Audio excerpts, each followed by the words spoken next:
Ito po mga bossing ko, ang isa sa mga pinakamaswerte rin sa inyo pong pitaka upang sa ganon tuloy-tuloy ang pasok ng swerte at kailanman na hindi kayo namumblema tungkol sa usapin ng pera. Kapag meron kang ganito mga pampaswerte, lalo nyong sisipagan mga bossing, ay baka sabihin naman po ninyo, bakit ako bibili pa o gagawa pa ng mga pampaswerte, sisipagan ko rin naman. Ganun po talaga mga bossing. Kasi may mga pagkakataon na kahit anong gawin yung sipag ay sa walat walang inyo pong kasipagan. Kaya mas mainam mga bossing ko ay maglagay ka ng ganito sa inyo pong pitaka upang sa ganon may patutunguhan ng inyong kasipagan mga bossing. Proven po ito na napakaswerte. Subukan nyo po ito. Ano po ba ito mga bossing? Ito po mga bossing ko ay bulaklak ng kawayan. Ito po mga bossing ko ay isa sa mga pinakamaganda na dapat meron po tayo. Diba ang halamang kawayan ay swerte, good of fortune po yan. Strong relationship din po yan ng family. Bukod po dyan mga bossing ko ay swerte po ito sa inyo pong pitaka or sa inyo pong bag or sa lagayan ng inyong kaperahan or sa inyo pong negosyo.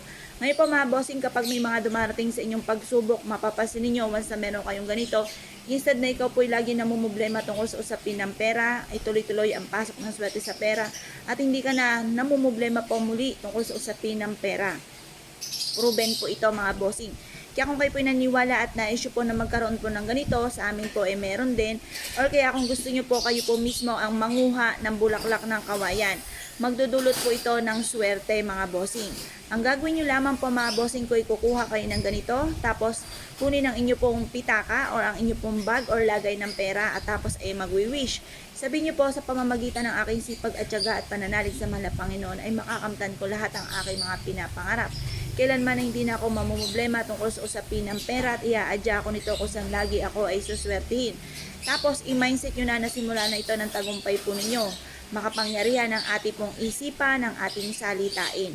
Kaya yung mga pagdaing-daing, kalimutan nyo po yan. Huwag kayong daing ng daing mga bossing. Dahil ito po ay, kung kayo po ay daing ng daing, maaaring makaka-attract kayo ng mga negatibo. Kaya wag po kayong daing ng daing kapag po kayo ay lalo-lalo na ay gagawa ng mga pampaswerte. Dahil baka mainis ka lamang, kawikaan po ninyo, bakit ganoon, ba't hindi natutupad, bakit hanggang ngayon wala pa rin akong pera.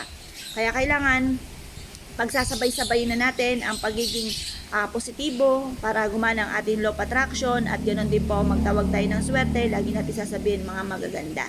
Ngayon po mga bossing ko kayo po naniwala at na-issue po itong gawin nyo na po ito at mas mainam, huwag nyo na pong ipagsasabi. Halimbawa meron kang mga pampaswerte, huwag nyo sabihin, uy Mare, ito gumawa ko ng mga pampaswerte, huwag pong ganon. Kailangan kayo na lang po mismo nakakaalam at kapag po kayo sinuswerte na yung mga tao nasa paligid ninyo, ang mismo magtatanong kung ano ang sikreto ninyo kung bakit kayo ay naging matagumpay sa buhay. Kaya kung kayo po naniwala at na-issue po itong gawin, ay siya mga bossing, good luck po sa inyo po lahat.